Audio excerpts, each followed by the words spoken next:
On revient Platon, on va continuer de parler du Zimbabwe. Je vous le disais, Robert Mugabe, l'ancien président, souhaite la défaite de son ancien parti, la ZANU-PF, et le débat nous a amené justement sur cette question d'âge qu'il y avait. Mais dimanche, je voudrais attirer quand même votre attention sur un fait.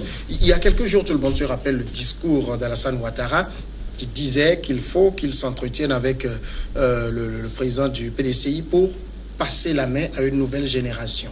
Alors, ça veut dire peut-être qu'il y a une conscience qui naît dans l'esprit de ces, entre guillemets, dinosaures, qu'il est temps. Vous avez vu aller se faire opérer à plusieurs reprises en Europe. Il sait que physiquement, il ne tient plus. Le problème pour moi ne se pose pas au niveau de l'âge, encore une fois. Je dis, si la personne... Oui, mais avec l'âge, est-ce qu'on tient? Est-ce qu'on tient? Il y a des gens qui tiennent. Vous avez vu une constitution le président algérien, oui, il est dans un fauteuil roulant. Oui. C'est pas l'âge, il est malade. On le maintient, il est malade. Tout le monde sait que l'Algérie, c'est la République des généraux. Lui, on l'a mis devant comme... c'est une momie vivante. Oui, et puis on fait tout. Depuis de nombreuses années. Ça profite à ceux qui veulent piller le pays. Ils font n'importe quoi. Ça, c'est différent. Prenez des gens qui ont une constitution forte comme Wade. Mais Wade, tu ne peux pas lui reprocher que parce que Wade est âgé, donc il n'a pas son raisonnement ou bien n'a pas la capacité physique de diriger. C'est pour ça qu'il dit, laissez-moi, je vais aller. Et le peuple a dit non. On a décidé autrement. Le grand argument de Wade, c'était d'expliquer que ses parents et grands-parents avaient été plus que centenaires. Et c'est une vérité aussi. C'est une vérité aussi. Et donc je dis, d'ailleurs, la politique, ça use. Ça fatigue. Si tu peux tenir, tiens-toi bien. Si tu ne peux pas tenir, là, cède la place aux autres. C'est ça. Bon, je ne dis pas que... pour moi, ce qui me pose problème fondamentalement, c'est de parler de l'âge. Non. D'accord. Laissons l'âge de côté et mettons dans la balance la capacité physique et intellectuel à pouvoir diriger voilà.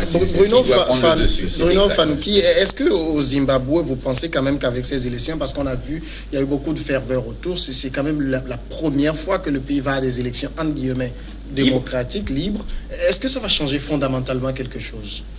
J'espère que c'est une chance pour le Zimbabwe de voter librement. Oui, après on verra les lendemains. Et les lendemains ne chantent pas toujours. C'est surtout ça. Une élection ne fait pas le printemps.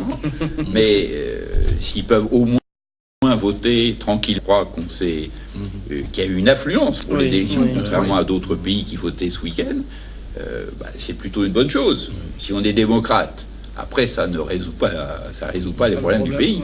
Et cette déclaration de Mugabe, ça va défavoriser son parti ou c'est juste la parole d'un homme qu'est-ce qu'il représente encore aujourd'hui? On l'a vu tout à l'heure, on le disait, chacun d'entre nous, je pense qu'il y a une partie il est dans une mentalité de revanchard. Bon, voilà. Après, est-ce qu'il est encore suivi? Ça, je pas du tout. Il peut avoir toujours des partisans. Oui. Est-ce que Mugabe, compte tenu de tout ce qu'il avait fait, est-ce que Mugabe c'est l'homme dont la parole pèse comme un Mandela? Non, je ne crois plus. Je ne crois plus. Ça, c'est vraiment dépassé maintenant. Et il n'y a que quelques fidèles parmi les fidèles véritablement qui seront influencés par son appel à ne pas voter pour la ZANU-PF. Et il faut remarquer quelque chose, c'est que parfois, quand on n'a pas le choix, je crois que ce qui va arriver, c'est peut-être voir qu'il y ait un fort taux d'abstention. Sinon, autrement, je ne vois pas non plus ces partisans aller voter pour l'opposition. Je ne les vois pas le faire comme ça. On peut avoir un fort taux d'abstention. Nous avons connu ça également dans notre... Oui, non, là je suis d'accord. Là, je suis d'accord, mais nous avons vécu ça également dans notre pays. Nous le vivons souvent. Oui, depuis quelque temps, vous remarquerez que les zones où vous avez l'impression que vous avez... l'opposition est majoritairement plus représentée. Vous allez voir que c'est dans ces zones que vous avez plus d'abstention parce que les gens sont déçus. Voilà, déçu pourquoi? Peut-être qu'on peut parler. Alors, il y a quand même une déclaration du président Emmerson Mnangagwa qui répondait aux propos de Mugabe, qui me fait rire. Il dit, après des années d'immobilisme, les événements de novembre 2017 avaient donné au Zimbabwe l'occasion de rêver de nouveau. Est-ce que lui, il peut parler comme ça? Mnangagwa ne peut pas parler comme ça, puisque tout le monde connaît qui il est, qui l'a fabriqué, quel produit il est. Et donc, c'est pas lui qui doit venir maintenant tenir ce discours. Ça ne flatte personne. Je pense que c'est un discours politique. Il est obligé de le tenir. Je pense que c'est bien annulé dans un laboratoire pour sortir. Pour mais aujourd'hui, il semble faire bouger quand même le Zimbabwe. Hein.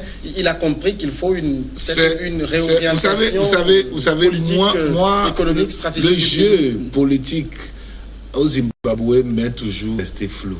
Parce que pour moi, il y a toujours une main de la Grande-Bretagne derrière qui bouge les choses. Parce que à un moment donné, quand Mugabe résistait à cette oppression de quoi, et qu'il a quand même nationalisé les aires à cultiver là-bas, les terres là-bas, mais c'est le méchant. C'est le mauvais, c'est au Zimbabwe où tout le monde meurt, tout le monde a faim, tout le monde a ceci. Mais quand ils ont réussi à placer leur premier ministre, celui qui supportait depuis longtemps, Tsvangirai, on a vu que Zimbabwe est devenu un pays visitable, un beau pays et tout ça là. Et tout le monde sait que le dernier rempart, du moins en discours, contre cette oppression occidentale, c'est Mugabe. Quand lui, il s'agit de se prononcer ouvertement contre la position de ces Occidentaux, il le fait sans embâche. Alors, on fait tout pour pouvoir le démettre. Et donc, le discours a changé. Le discours officiel et le discours des observateurs de l'un au niveau des journaux, ceux qui tiennent les dépêches internationales là, mais le discours a changé à leur niveau. Le Zimbabwe, ça va maintenant, ça marche, et ceci. Et quand vous allez voir que celui qu'ils veulent placer, ce n'est pas lui, non, Zimbabwe deviendra encore quoi là. Donc, moi, je me dis que le discours là est modéré, parce que si vous visitez Harare, vous allez voir que le discours que les Occidentaux tiennent envers ce pays, c'est carrément aux antipodes de la réalité du pays. Moïse, un discours de circonstance? Oui, un discours de circonstance qui ne peut flatter que ceux qui veulent se laisser flatter. Parce que moi, j'ai encore en image le traitement que ce même candidat aujourd'hui a réservé à Morgan Tsvangirai. Il faut pas. C'est-à-dire qu'il y a des clichés qu'on ne peut pas nettoyer comme ça. Et on a l'impression, même quand vous voyez la rencontre qu'il a eu avec les miens blancs pour leur dire oui, on va vous restituer vos terres, etc. C'est pas Mugabe seul qui s'est levé pour prendre cette terre-là. Il était comptable. Il était comptable également. Donc, moi, ça me met mal à l'aise, franchement, quand je vois de ces personnalités-là qui ont servi l'État, qui ont travaillé avec un président, qui parfois ont été les plus machiavéliques possibles, et qui, d'un jour au lendemain, peut-être par une brouille entre eux, se retrouvent dans l'opposition entre griffes et voilà, jouent les chantres de la démocratie. Je sais que l'homme peut changer. Je sais que l'homme peut changer, mais quand on change après avoir commis autant d'erreurs, autant de fautes, il faut aussi avoir une certaine humilité lorsqu'on veut tenir certains discours. Bruno, ce revirement de Mnangagwa aujourd'hui, qui était l'homme de l'ombre de Mugabe, il était surnommé le crocodile parce qu'il était l'homme des basses besognes. Est-ce que c'est compréhensible pour vous? Je pense que c'est pas tout crédible. Oui. Je ne sais pas si ça passe au Zimbabwe, mais après, les hommes politiques ou les politiciens, on sait bien, ils disent blanc un jour et noir le lendemain. Ça ne les étouffe pas, ça ne les empêche pas de survivre. C'est même la loi de la politique. Donc le Zimbabwe n'y échappe pas. Voilà, je crois qu'il est dans une nouvelle posture. À l'évidence, l'ère Mugabe est terminée, quoi qu'on en pense, avec les bons et les mauvais côtés. Et voilà, donc il faut construire une nouvelle majorité politique. Elle est peut-être pas aidante dans ces élections. Et puis, il y a aussi le candidat de l'opposition, Nelson Chamisa, par rapport aux déclarations de Mugabe, qui a dit qu'il voterait pour lui. Il dit, si quelqu'un dit, vous êtes mon candidat préféré, qui suis-je pour refuser cette voie? On le voit dans une posture de prudence. C'est-à-dire, un soutien de Mugabe est lourd à porter, c'est ça? Ça peut en gêner certains, et puis après, vous n'êtes pas redevable des gens qui votent pour vous. Voilà. D'accord. On va changer maintenant de sujet. On va prendre la direction de la Côte d'Ivoire. Une coalition de l'opposition ivoirienne a manifesté samedi à Abidjan pour réclamer le départ ici et maintenant du président de la commission électorale indépendante, Youssouf Bakayoko, estimant que son mandat est arrivé à expiration. Youssouf Bakayoko est dépassé, nommé en septembre 2010 pour un mandat de 6 ans non renouvelable. 8 ans après, il est encore là. Ce qui est anticonstitutionnel, a déclaré le président de la jeunesse de Ensemble pour la démocratie et la souveraineté, Justin Kwa, lors d'un meeting à Yopougon, un quartier populaire d'Abidjan. Moïse, encore la commission électorale d'un pays au cœur un peu de la polémique. C'est vrai que ces commissions ont été créées quand même pour un certain nombre de transparence par rapport au moment où les élections étaient organisées par le ministère de l'Intérieur ou dans certains pays par la décentralisation. Qu'est-ce qui explique encore ce désamour entre population et commission électorale? Non, je crois que ce qui l'explique est très simple. C'est parce qu'on n'a pas confiance en ce que le travail que les gens font au sein de cette commission. Vous savez, nous avons vécu un épisode assez rocambolesque en 2010 avec la Côte d'Ivoire. Et donc, je crois que tout ça là, ça pèse. Maintenant, il est évident que si vous devez faire 6 ans pour qu'on renouvelle le mandat, vous faites 8 ans aujourd'hui, il est normal que l'on demande à ce que... Et puis, j'ai l'impression que de plus en plus dans certains pays, on a cette habitude-là de laisser les gens faire. 6 ans, on est là, on regarde et puis la personne continue. Ça a été le cas pour le président Gbagbo lui-même, qui pour une raison ou une autre, on dit on ne peut pas faire les élections parce que. Donc, nous vivons même ça dans certains partis politiques. Dans certains partis politiques, vous avez des élections qui ne sont pas faites et vous avez les mêmes personnes au même poste pour toujours. Moi, je pense que s'il y avait un travail qui se faisait en toute neutralité et que les résultats qui sortent des urnes reflètent véritablement les aspirations des peuples, on ne serait pas allé jusqu'à ce point à faire une telle manifestation pour décision et sa démission, même si le mandat était expiré. C'est ça qui l'explique, ou bien simplement c'est par respect pour l'ordre constitutionnel établi? Moi, je pense que 6 ans non renouvelables. Oui, je pense que c'est par respect à cet ordre constitutionnel qui n'est pas du tout respecté. Mais non, je ne comprends pas. Il y a certaines fois, nous-mêmes, nous créons des problèmes artificiels et nous nous étonnons que les gens manifestent pour pouvoir... Mais comment on peut comprendre cela? C'est la loi, les textes disent que c'est 6 ans. Mais on peut, à la limite, s'il y a des troubles dans le pays, à l'impossible, nul n'est tenu. Mais devant le fait d'une... comment l'appelle-t-on? Il y a trouble au Mali, on a fait les élections. De force... Non, il n'y a pas de trouble au Mali. Il n'y a pas de trouble au Mali. Attention, il y a le terrorisme qui sévit de gauche, mais il n'y a pas de trouble au Mali. Le Mali n'est pas un pays complètement apaisé. C'est ce que je voulais dire. Mais c'est pas trouble. Il y a des circonscriptions où on n'a pas voté ce dimanche. Il y en a énormément. Ça, c'est normal. Mais c'est pas un pays 3%, où on peut dire que... C'est 3% de trop. C'est très mineur. 3%, c'est pas quelque chose de... Quand on parle 3% par rapport à 97% d'autres, on voit qu'on doit aller dans ce sens. Mais ce que je voudrais dire en Côte d'Ivoire, je crois que ce qui se passe actuellement, c'est l'œuvre des gouvernants, avec Ouattara en tête.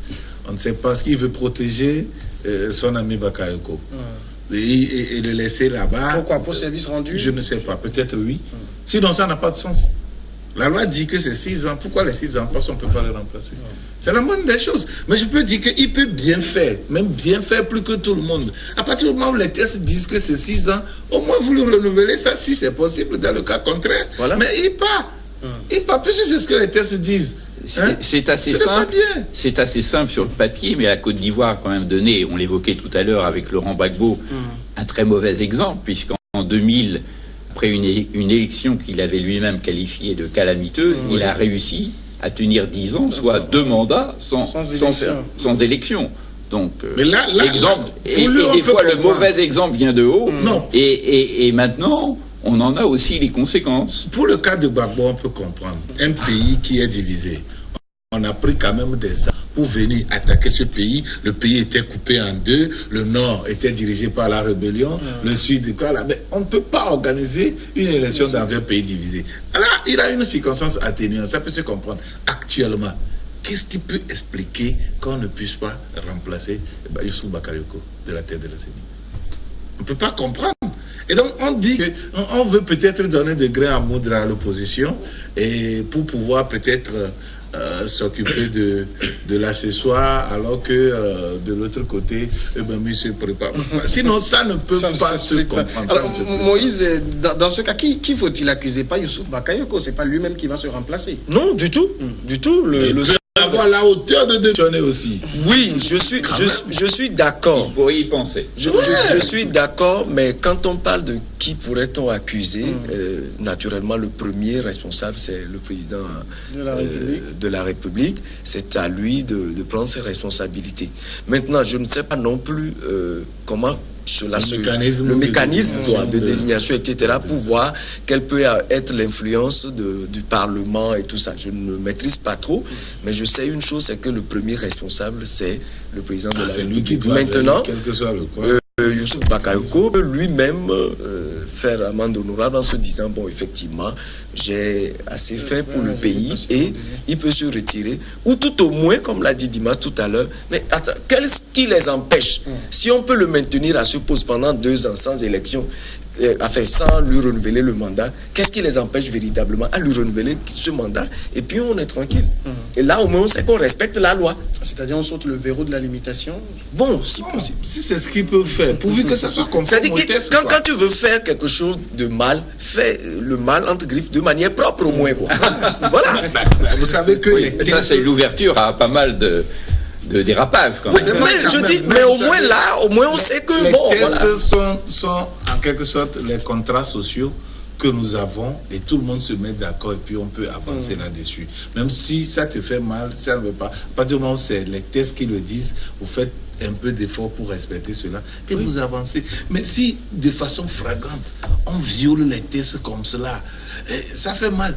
Ça fait mal. Est-ce que Bruno, on n'est pas aussi peut-être dans une logique d'avoir un Youssouf Bakayoko, c'est-à-dire un homme qui sait mouiller le maillot pour le pouvoir? En 2010, c'est vrai. L'épisode de l'hôtel du Golfe, c'est vrai qu'il a assumé sa part de responsabilité. On pouvait être pour, on pouvait être contre, mais il a tenu l'affaire, et la CEI a vécu des moments un peu difficiles. Ben justement, nul n'est irremplaçable. Il a tenu au bon moment, si je puis dire. Et puis un jour, il faut aussi, là encore, passer la main. C'est pas une question d'âge, parce que je pense qu'il n'est pas très âgé. mais chacun a fait son temps. Ouais. Nul n'est irremplaçable. On peut très bien trouver en Côte d'Ivoire, où ça ne manque pas d'autorité et de gens compétents ou d'hommes politiques pour assumer cette fonction. Voilà, moi je suis surpris, je savais pas que son mandat venait, je connais bien la Côte d'Ivoire, je savais pas que ça venait à expiration au bout de 6 ans. Il y a 2 ans, mais moi je vois une Côte d'Ivoire dérivée. C'est pourtant un pays que j'aime bien, mais où on fait beaucoup de politique politicienne. Vous voyez la dernière grande réforme. Est-ce que c'était la priorité de la Côte d'Ivoire d'instituer un Sénat? À part pour reclasser un certain nombre d'amis politiques qui ont été battus ou qui n'ont plus de fonction, ou qu'on met au Sénat, c'est très respectable, mais c'est pas la priorité. Est-ce que c'est la priorité des Ivoiriens moyens d'avoir aussi un pays qui se retrouve, c'est paradoxal, avec un vice-président et un Premier ministre. Vous voyez, le Tchad, on a même supprimé le Premier ministre. Et le Tchad continue de vivre. On a vu le président Déby ici au Togo pour le sommet de la CEDEAO. Bon, toujours avec sa canne. Il a l'air encore. Donc c'est pas forcément utile de rajouter des superstructures, des titres pour caser, j'allais dire pour être méchant, les copains et les coquins. Sans viser personne. Hein. Je connais M. Bakayoko et qu'il ne le prenne pas mal, c'est pas le vise. Mais c'est très curieux d'instituer, on perd son temps dans la politique politicienne. Moi je pense que le Sénat a sa place dans nos systèmes politiques. Il ne faut pas oublier aussi les moyens de l'État. Les moyens de l'État sont les faits. Super institutions. Les moyens de l'État sont faits pour les fils de l'État. Et donc, si tel est le cas, qu'on peut le faire pour apaiser le pays, on doit le faire. Vous savez, à partir du moment où nous empruntons un système où vous dites que on est appelé à renouveler les institutions de l'État, ben, vous fabriquez ces dinosaures-là, vous les fabriquez, et c'est des dangers en puissance. Et ils ont les moyens, ils sont riches, ils sont puissants politiquement, ils sont là, mais quand ils sont dans la nature, c'est comme comment les appelle, les atomes, les astres errants. Mais ils sont dangereux. Il faut les caser quelque part. Il faut les mettre dans un coin où ils ne se sentent pas lésés, oubliés par la société. Et si tel est le prix à payer pour la paix sociale, il faut le faire. C'est pour ça que moi je dis que le Sénat, beaucoup disent que c'est ceci. Ben, on voit plus sur les moyens financiers. Vous savez, les dinosaures qui sont là-bas, là, la plupart, c'est pas les moyens financiers qui les dérangent, qui leur manquent. Il faut qu'ils soient Ils n'avaient pas besoin de ça. Ils n'ont pas besoin de ça, mais il faut qu'ils se sentent utiles à la société. J'ai pas dit que la Côte d'Ivoire ne méritait pas un jour non, monsieur Bruno, c'est un débat même ici, au Togo, et c'est une nuance, par rapport à vous. Et j'ai dit que c'était une nuance appréciable, que c'était pas la priorité de la Côte d'Ivoire, et certainement pas la priorité de l'Ivoirien moyen. L'Ivoirien moyen, qui est respectable, c'est pour lui qu'on gouverne d'abord un pays, c'est de vivre mieux, en sécurité, et de remplir le panier de la ménagère à moins cher tous les jours. C'est pas de créer des sénateurs les priorités, au train de sénateurs. Les priorités sont définies par ceux qui peuvent les définir. C'est-à-dire que si vous êtes là-bas, vous définissez les priorités selon l'angle à l'aune de tout ce que vous avez à gérer, à disposition. Donc vous les définissez à votre niveau. Et donc priorité, mais je ne pense pas que l'institution du Sénat, c'est ça qui va empêcher à ce que si on peut mener des moyens, des actions pour que l'Ivoirien lambda, le panier de la ménagère soit rempli, que ça ne soit Bruno, Moïse, sur le sujet. Non, moi, c'est un sujet que je ne trouve pas aussi pertinent que cela quand on veut me parler de Sénat et qu'on lit ça automatiquement à un gaspillage d'argent. Le gaspillage d'argent, nos gouvernants le font, ils le font tout le temps avec d'autres organisations, etc. Aussi. Non, ce n'est pas qu'une question d'en rajouter. Comme Dimas l'a dit tout à l'heure, effectivement, ça peut être aussi l'occasion de rendre utile toujours des personnalités qui ont fait leurs preuves dans la gouvernance, etc., en les mettant justement de côté, mais au Sénat, et permettre maintenant à la jeunesse, comme moi-même j'aime le dire, de pouvoir rester devant. Et puis vous voyez le Sénat comme une voie de garage. Oui, une voie de garage, mais un garage dans lequel il y a toujours un instrument utile. On est utile. Voilà. Donc c'est pour ça que moi je pense que le problème ne doit pas être simplement lié à un gaspillage d'argent. Je le dis encore, le gaspillage, on le voit partout, à chaque jour. Mais nous disons, lorsque vous vivez une situation donnée, il faut savoir définir les priorités. C'est vrai que vous gouvernez, c'est vous qui vous dites vos priorités, mais regardez un peu le peuple que vous avez en face de vous et tenez compte des priorités que ce peuple-là souhaite avoir. Alors, Bruno, moi j'aimerais préciser à M. Bruno que je ne le dis pas obligatoirement par rapport au discours que vous venez de tenir tout de suite. C'est un débat qui est ici, au Togo même, en ce qui concerne le Sénat, et on toujours le même discours. Exact. Le débat se pose aussi au Togo. Alors, Bruno, peut-être dernière question sur le sujet. On sait que la Côte d'Ivoire va organiser des élections municipales et régionales le 13 octobre. Cette question de commission électorale qui se pose avec cette demande de la coalition de l'opposition, est pas aussi des risques en perspective pour ce pays qui a déjà traversé des moments très difficiles? Tout dans le combat politique, tous les coups sont permis, si je puis dire. Et si maintenant il y a des gens qui manifestent pour réclamer une nouvelle CEI, c'est à la fois très bien si les textes ne sont pas respectés, mais ça fait peut-être aussi partie du combat politique. Voilà. J'allais dire c'est de bonne guerre. Mais après, pour revenir sur le Sénat et pour clore ce sujet, on a bien vu que c'était pas rien contre un Sénat en Côte d'Ivoire, mais l'Ivoirien moyen n'est pas bête et a bien vu la manœuvre politique du pouvoir. Voilà. Parlons clair et soyons francs. Cette réforme de la Constitution d'abord, qui instaurait une nouvelle République et qui permettait d'ailleurs au président Ouattara éventuellement de se représenter pour un troisième mandat. On verra bien. Pour l'instant, il dit qu'il n'en veut pas, mais là aussi, il peut changer d'avis. On verra bien si le peuple ne va pas le réclamer. Aussi, on peut tout voir en politique. Ah ouais. Mais on a bien vu que la manœuvre était essentiellement de créer un Sénat pour écarter ou pour rétrograder Guillaume Soro, qui est quand même un concurrent important d'une nouvelle génération. Je crois qu'il a 46 ans et qui est candidat sans être candidat encore. Mais enfin, bon, ça n'échappe à personne qu'il vise la présidence.